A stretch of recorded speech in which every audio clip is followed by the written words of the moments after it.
Comme vous pouvez voir sur les cycles financiers, maintenant ça peut être un des meilleurs moments pour acheter des REITs, les sociétés américaines qui investissent sur l'immobilier et donc vous pouvez recevoir de la rente passive en faisant des investissements en dollars. Imaginez comme il serait cool de recevoir des loyers mensuels sur votre compte bancaire. Il y a quelques années, ça c'était un privilège de peu de personnes qui faisaient des crédits ou pouvaient acheter des maisons. Mais maintenant, vous pouvez être partenaire des sociétés milliardaires qui font des investissements immobiliers et vous pouvez gagner avec les loyers de la même façon que les milliardaires gagnent aussi. Actuellement, dans notre société, peu de personnes sont capables d'investir 100 000 euros, 200 000 euros, 300 000 euros pour recevoir des loyers. Mais avec les investissements financiers, surtout avec les REITs américains, vous pouvez gagner de la rente passive de manière mensuelle. Et comme j'avais dit, maintenant ça peut être une des meilleures opportunités de la décennie. Dans cette vidéo, je vais vous expliquer pourquoi. Je suis Michael Ravaneda, analyste financier diplômé par la Société française des analystes financiers. Likez cette vidéo si vous allez apprendre quelque chose jusqu'à la fin. Et n'oubliez pas de partager avec vos amis. Est-ce qu'il y a une façon de faire des investissements immobiliers sans avoir besoin de faire un crédit ou placer 200 000 euros, 300 000 euros dans un compte? Évidemment, en cherchant des sociétés qui payent des dividendes mensuels. Et ça, on va trouver aux États-Unis avec une rentabilité historique même mieux que l'S&P 500, la moyenne des 500 plus grosses sociétés américaines. Imaginez investir dans l'immobilier mais sans casser la tête avec les travaux et sans casser la tête avec des impayés. Il existe une manière de gagner des dividendes mensuels, des loyers mensuels sans casser la tête avec ces deux problèmes? La réponse elle est oui. Vous pouvez commencer avec peu d'argent. Regardez cette image sur mon écran. Vous pouvez gagner des dividendes. Dividendes sont de la rente passive dans les secteurs financiers. Ce sont la même chose que recevoir des loyers dans les secteurs immobiliers. Sur les sociétés IMO, nous avons sur les États-Unis les REITs, les sociétés américaines qui font des investissements sur l'immobilier. Je vais vous expliquer en détail comment ça fonctionne. En France, nous avons les SCPI qui ne fonctionnent pas de la même manière. Et vous avez aussi les sociétés à dividendes, les classiques, les sociétés foncières, les industrielles, les sociétés de luxe, boissons, consommation, etc. Aujourd'hui, on va mettre un focus sur les REITs, des sociétés cotées sur la bourse américaine qui sont spécialisées sur les secteurs immobiliers. Bon, d'abord, comment ça fonctionne ces types de sociétés? Les REITs. Comme vous pouvez voir sur l'image, on a beaucoup d'associés qui vont acheter des parts d'une société immobilière, un fonds immobilier. Ces fonds immobiliers, il va investir sur les secteurs immobiliers. Il va acheter des appartements, il va acheter des maisons, il va acheter des terrains. Les loyers plus la plus-value de ces biens immobiliers vont être versés dans les fonds immobiliers et les fonds immobiliers, il est obligé de partager donc ces résultats avec les associés.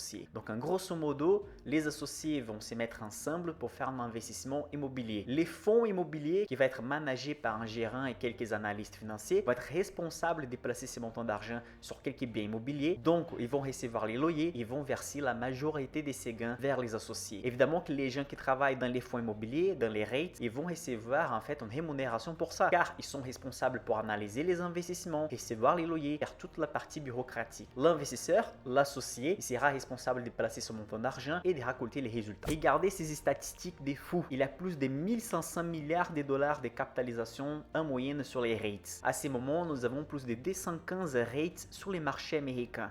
En moyenne, on a un volume quotidien de 10,5 milliards de dollars de négociations. À ce moment, 80% de l'investissement fait sur les REITs est fait par les investisseurs institutionnels. N'oubliez pas que la majorité des Américains font des investissements pour la retraite en passant par des fonds d'investissement, en passant par des programmes de pension. Aujourd'hui, 25% des Américains investissent sur les REITs. Et ça fait plus que la population française entière, seulement des investisseurs américains qui font des investissements sur les REITs pour recevoir des rentes passives mensuelles. Bon, et si vous demandez est-ce qu'investir sur les REITs c'est rentable, regardez ces graphiques. Entre 2002 et 2021, les REITs ont fait presque 11% de rentabilité par an contre 7,40 de S&P 500. Si vous laissez l'argent dormir encore sur les livrets A ou sur un fonds euro, n'oubliez pas que la rentabilité moyenne historique d'un fonds euro reste entre 1 et 2% et demi. Donc c'est la même chose que jeter de l'argent par la fenêtre car l'inflation européenne est beaucoup plus élevée que ça. Et si vous pensez que ça vaut pas la peine d'investir sur les États-Unis à cause de l'imposition, 30% sur la plus-value, on va parler de ça un peu plus tard, et 30% sur les dividendes, n'oubliez pas que sur les marchés américains, nous avons 7 fois plus de sociétés. Nous avons un marché qui est complètement suivi par le monde entier et donc n'est pas diversifié sur les principaux marchés du monde, c'est aussi une erreur. Combien vous perdez par an en n'est pas faisant une bonne diversification? Ok Michael, j'ai compris que les REITs, ce sont des sociétés qui font des investissements sur sur l'immobilier et les loyers reçus sont versés vers les actionnaires. Comment je peux gagner? Vous pouvez gagner de deux manières, avec les loyers que vous allez recevoir, les dividendes et aussi la plus-value, la valorisation des biens immobiliers. Et quels sont les types de biens immobiliers qu'on peut faire des investissements? Regardez cette image. Il y a des sociétés immobilières spécialisées sur les magasins, les résidentiels, les bâtiments, les industries, les hôpitaux, les resorts, les distributions d'énergie, la télécommunication, l'agriculture et des REITs qui sont diversifiés. Ça veut dire qu'ils vont faire des investissements sur plusieurs types de biens immobiliers. Donc, vous pouvez être propriétaire indirectement de plusieurs biens immobiliers qui vaut des millions de dollars. Ok, Michael, donc comment je peux gagner de l'argent avec les REITs? Comme j'avais dit, vous pouvez gagner des loyers mensuels. Donc, si vous achetez par exemple la part d'un REIT à 50 dollars ou 50 euros, mais qu'après 10 ans, il va continuer à 50 dollars ou 50 euros,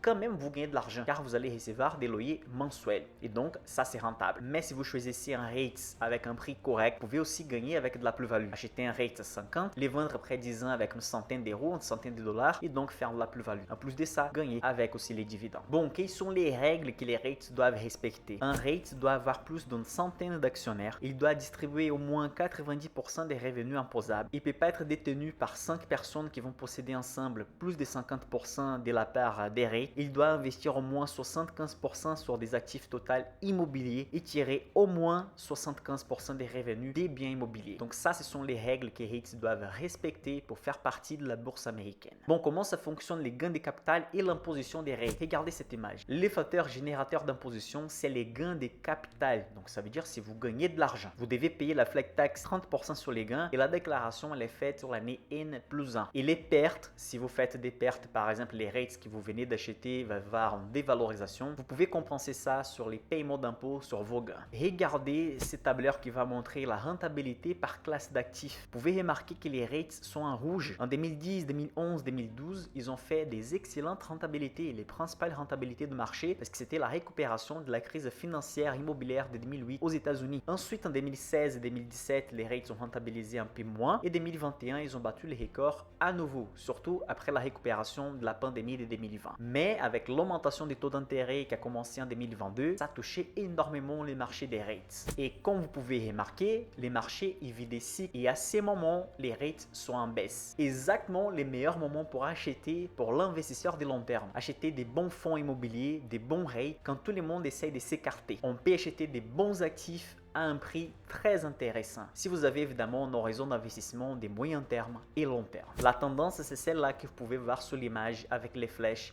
roses. Entre 2024 et 2025, une récupération de cette classe d'actifs. Entre 2009 et 2023, vous allez voir la rentabilité des classes d'actifs. Les large cap étaient les plus rentables, les sociétés géantes américaines, suivies par les small cap, surtout entre 2010 et 2017, qu'elles ont très bien rentabilisé. Depuis 2017, les small cap ne performent pas très bien, mais vous allez voir en rouge ici, à la moitié du tableur, 10,86% pour les REITs entre 2009 et 2023. Une excellente rentabilité. Une rentabilité de presque 11% par an sur 10 ans d'investissement est capable de presque faire 300% des rentabilités cumulées. Ça veut dire presque tripler, faire 2 fois et quelque chose de plus que l'investissement que vous avez fait au début. Bon, mais quels sont les frais pour faire des investissements sur les REITs? Ce sont les frais de tous les investissements boursiers, les frais d'achat et frais de vente. Faites attention si votre courtier ne demande pas trop de frais. Normalement, les frais ne devraient pas dépasser 1% par achat. Ok, et comment je peux commencer à acheter des REITs si je n'ai pas encore des comptes d'investissement ou si je suis débutant? Bon, déjà, vous devez avoir un compte d'investissement classique, pas les PA, mais un CTO, un compte titre ordinaire. Vous pouvez avoir un compte chez Trade Republic, Trading 212, DeGiro, Interactive Brokers. À ce moment, Trading 212 a des frais très intéressants. Donc, vous allez transférer de l'argent de votre compte bancaire vers les courtiers et dans ces courtiers, vous allez choisir les meilleurs actifs, les REITs, et je vais vous présenter quelques REITs tout à l'heure. Et donc, vous devez penser à faire des achats réguliers pour les longs termes. Et maintenant, je vais vous montrer pourquoi ces moments inflationnaires, c'est excellent pour faire des investissements sur les REITs. Mais avant ça, je vous invite à faire votre préinscription pour ma communauté d'investissement Insider, la formation la plus complète avec des défis d'investissement et avec des conseils d'achat mensuels que je vous propose par rapport à mes achats personnels. Vous allez trouver la communauté la plus complète de la France. Faites votre préinscription pour ne pas rater votre place. Normalement, nous avons 50 places par groupe tous les 2 mois. Donc, ratez pas votre place et cette opportunité d'investissement. Regardez l'image suivante. Ici, vous allez voir la rentabilité des REITs et du S&P 500 sur plusieurs périodes. Les périodes où l'inflation elle baisse à gauche, l'inflation modérée au centre et à droite, période d'inflation élevée. Remarquez que pendant les périodes d'inflation modérée et inflation élevée, les rates ont la tendance de performer mieux que la moyenne des sociétés de S&P 500. Tout ça grâce au rendement élevé des loyers et aussi la récupération pendant cette période inflationnaire. Car les prix des loyers, etc.